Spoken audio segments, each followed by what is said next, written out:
సినిమాల పండుగ కూడా ఆ సినిమాల పండుగని మరింత పెద్దగా చేస్తూ ఉంటారనమాట. కొత్త అల్లుళ్ళు ఎలా అయితే కామనో అనిల్ రావుపూడి గారు కూడా అంతే సంక్రాంతికి. So the block buster director, విజయాల మీద విజయాలు అందుకుంటున్న డైరెక్టర్ సో అనిల్ రావుపూడి గారు మాట్లాడాల్సిందిగా కోరుకుంటున్నాం. ఒక స్టెప్పా నువ్వేనా అడిగింది? అందరికీ good evening. First of all team అందరికీ బెస్ట్ విషెస్ చెప్తున్నాను. అండ్ విక్కీ గారు, వంశీ గారు, ఇవి అంటే నాట్ ఓన్లీ వాళ్ళ ప్రొడ్యూసర్ కంటే కూడా నాకు మంచి ఫ్రెండ్స్ అని చెప్పాలి. సో ఫ్రెండ్స్ కంటే ఇప్పుడు నేబర్స్, ఒకే కమ్యూనిటీలో ఉంటున్నాం. సో విక్కీ గారు కాల్ చేసి ఇలా ఈవెంట్ ఉందని చెప్పగానే so I wanted to come. First ఈ సినిమా ట్రైలర్ చూశాను నేను. సో ఎక్స్ట్రాడినరీగా అనిపించింది. అంటే షూర్ షాట్ హిట్ అనే ఫీలింగ్ వచ్చింది. సో అంత బ్యాలెన్స్డ్గా ఉంది, వచ్చిన ఎమోషనల్ రైడ్ లాగా అనిపించింది. అండ్ క్యారెక్టర్స్ ఇద్దరు, ముఖ్యంగా హీరో సంతోష్ శోభన్ అండ్ అమ్మాయి మానస, ఇద్దరు చాలా పర్ఫెక్ట్ పేర్ లాగా అనిపించారు through out the trailer. And all the best. And Telugu అమ్మాయి చక్కగా తెలుగు మాట్లాడింది. So all the best. ఇదే ఫస్ట్ ఫిల్మా చేసావు? Second film, okay. So all the best for your journey. And అలాగే సంతోష్ గురించి ఏం చెప్పాలి, మంచి ఫీచర్స్ ఉన్నాయి, బాగా యాక్ట్ చేస్తాడు, మంచి వాయిస్ ఉంది. సో ఒక హీరోకి కావాల్సిన అన్ని లక్షణాలు ఉండాల్సిన దానికంటే ఎక్కువే ఉన్నాయి. సో అతనికి ఏం కావాలి? Only one super duper success. అదొకటి వస్తే చాలు.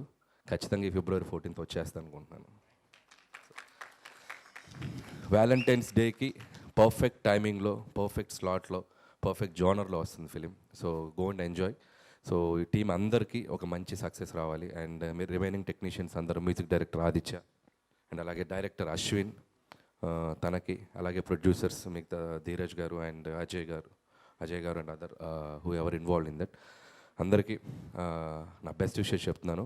అండ్ ఇంకా ఇక్కడికి వచ్చిన మా ఇద్దరు గెస్ట్లు ఇందాక నుంచి నన్ను బాగా రోస్ట్ చేశారు.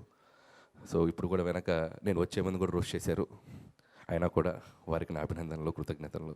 మీ ముందు చేయబోయే ప్రాజెక్ట్స్కి నా విషెస్.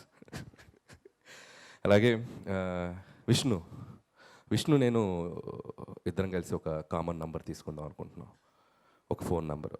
ఎందుకంటే ఈ మధ్యకాలంలో ఎక్కువ ఈవెంట్స్ అటెండ్ మేము ఇద్దరమే. సో అయితే విష్ణు వెళ్తాడు, లేదా నేను వెళ్తాను, లేదా ఇద్దరం కలిసి వెళ్తాం. కామన్ వెహికల్ కూడా తీసుకోవచ్చండి, ఒకే దగ్గర కదా వెళ్ళేది. సో నాకు ఎందుకంటే విష్ణులో కూడా నచ్చిందంటే ఎవరు పిలిచినా కాదనకుండా వెళ్తాను, నన్ను ఎవరు పిలిచినా కాదనకుండా వెళ్తాను. ఎందుకంటే ఒక సినిమాని ఆడియన్స్లోకి తీసుకెళ్ళాలి. ప్రతి వాళ్ళకి ఒక కష్టం ఉంటుంది సినిమా వెనక. ఒక సినిమాకి వెళ్ళి మనం దాన్ని అడ్రస్ చేస్తే ఎంతో కొంతమంది ఆ సినిమా ఉందని తెలుసుకుని ఆ సినిమాకి రావడానికి ఒక 10% ఆడియన్స్ అయినా 20% ఆడియన్స్ యాడ్ అయినా కూడా దట్స్ ఎనఫ్ అనిపిస్తుంది. అండ్ మాకంటే ఎక్కువ సంతోష్ కష్టపడ్డాడు. ఇందాక ప్రమోషన్స్ చూశాను. మీరేంటి ప్రమోషన్స్ కూడా నన్ను యాడ్ కట్ చేశారు? ప్రమోషన్స్ వీడియో వేస్తూ ముందు నా యాడ్ కట్ చేశారు. మీ యాడ్ కట్ చేసాము, నన్ను కట్ చేశారు, యాడ్ మిమ్మల్ని కట్ చేశారా? మీరుంటే అది వేరు కదా అని అందుకని. ఓకే, ఎంత కష్టపడ్డారో చూశాను సినిమాని ఆడియన్స్లోకి తీసుకెళ్ళడానికి. And please watch couple friendly on February 14th. And thank you so much. ఇంకా రాలేదేంటి మీరు? ధీరజ్ గారు అక్కడే అయిపోయారు. ఆయనకి ఇంకేం ఉందా? బ్యాలెన్స్ లేదుగా, అందరు కవర్ చేశారు. నా పేమెంట్ తప్ప ఇంకేం బ్యాలెన్స్ లేదండి, అన్నీ కవర్ చేస్తారు ఆయన. So thank you so much and all the best to the whole team. Thank you. కాదు, అనిల్ గారు మీరు చెప్పండి, మీ జీవితంలో వ్యాలంటైన్స్ డేకి ఉన్న ఇంపార్టెన్స్ ఏంటి? నేను చెప్పలా? కిందే చెప్పలా? అదే చెప్పారు, అదే క్వశ్చన్ సేమ్. మళ్ళీ అడగండి క్వశ్చన్. రివర్స్లో అడుగుతా, వ్యాలంటైన్స్ డేకి మీ జీవితంలో ఉన్న ఇంపార్టెన్స్ ఏంటి? ఇంకా ఎన్నాళ్ళు ఇలా ప్రీ రిలీజ్ ఈవెంట్స్ చేసుకుంటూ ఇలా ఉండిపోతావు గీత? కమాన్, నీకోసం సిల్వర్ స్క్రీన్ ఎదురు చూస్తుంది. కమ్, ఒక అద్భుతమైన పాత్ర చేయాల్సిన టైం ఆసన్నమైంది. యా, కమాన్. ఇంకా ఈ క్వశ్చన్ అడుగుతావు నన్ను? నా ఈఎంఐలో మంచి పాత్ర చేస్తావు నెక్స్ట్ ఫిలింలో. నెక్స్ట్ సంక్రాంతికి కనబడవా పెద్ద స్క్రీన్ మీద? ఏం క్వశ్చన్లు అడుగుతున్నావు నన్ను? కమాన్. అంటే ఇవాళ నాకు 5వ ఈవెంట్, అందుకనే అర్థం కావట్లేదు. ఇప్పుడు అడుగుతావు. ఇప్పుడు నేను విన్నది నిజం కాదు, నిజమే కదా? ఇదంతా నేను అడగను అంతే. మీరేం అసలు ఆన్సర్ చేయాల్సిన పని లేదు. Thank you so much. Yeah, that's it. Next సంక్రాంతికి లక్ష్మి ఇంకోసారి కాల్ చేయకు నాకు. ఇంకొక రిక్వెస్ట్ అమ్మ, ఈవెంట్ చేసేది ఎవరు? మీరే కదా?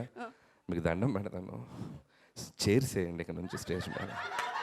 అంటే ఒక స్పీచ్ 2 స్పీచ్లు 7-8 స్పీచ్లు అక్కడ నుంచొని, సరే ఇంతకుముందు అంటే ఒక కెమెరా ఉండేది, 360 డిగ్రీ సెల్ ఫోన్లు పట్టుకొని తిరుగుతున్నారు. మేము ఇలా అనుకున్నా ఏదో ఇలా అనుకున్నా అవన్నీ వేసి బ్యాక్గ్రౌండ్ స్కోర్లు లా లా లా లా లా లా లా. ఓ మై గాడ్, కొద్దిగా చైర్స్ వేస్తే కంఫర్ట్గా అలా స్టిఫ్గా కూర్చుంటాం. Thank you so much. మీరు 7-8 స్పీచ్లు మాత్రమే చెప్పారు, మొత్తం 10. పదా? 3 ధీరజ్ గారు ఉన్నాయి కదా. Okay. Thank you so much. And నా